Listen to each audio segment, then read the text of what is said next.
Hey, would you give up a good job to take a great job? You know, I could tell some of you, you'd have your desk cleaned out before 9 a.m. and you'd leave your coffee cup behind and there'd be tire tracks leaving out of the parking garage. Um, Not everybody's that way. There's some that are really a little more reflective. And for them, it's, well, great job. This is kind of good enough. Um, and maybe it's just tolerable enough. Jump? Well, I'm not so sure. There might be even a third group. For you, it's great opportunity. No, no, thank you. This is good enough. And you're late adapters or never adapters when it comes to any kind of change. You haven't found a good job, let alone a great job. Hey, it's hard enough just finding a good parking place in the morning.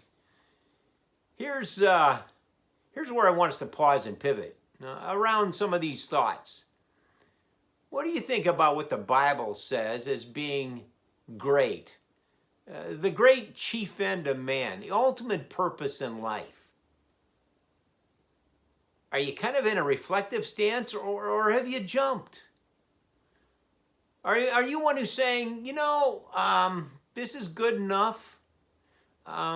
Anything great just kind of seems too far out there and who knows what is great? Well, pause a little bit longer here.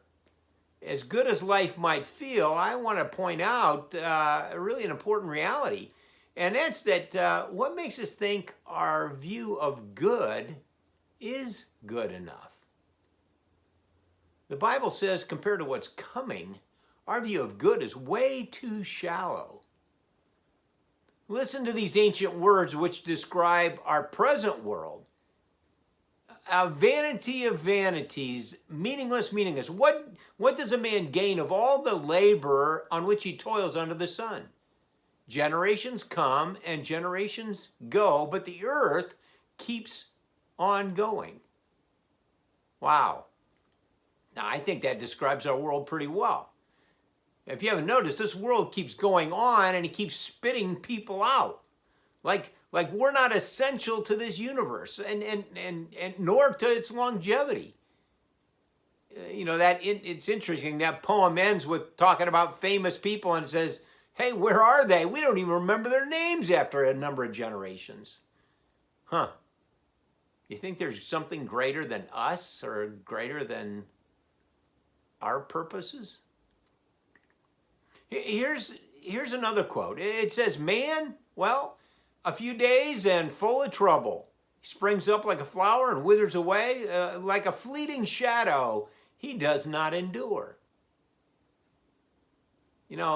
That ancient literature and author wasn't kind of a glass half empty depressive writer. No, actually, he was writing what was a style called wisdom literature, and it was really expressing how life works. And if you want to question that truth, ask anybody over 50 if life is fleeting. It is. So what might we feel is good life? The Bible says, well, it's a vapor, it's a blade of grass, it's a life cut short. Whoa. What's the point of all this? Well, it's what we call good is not good enough. It's settling for far too little. Maybe there's something great out there. Indeed, there is. Part 2, next week. You want to talk more, hit that Contact Coach button.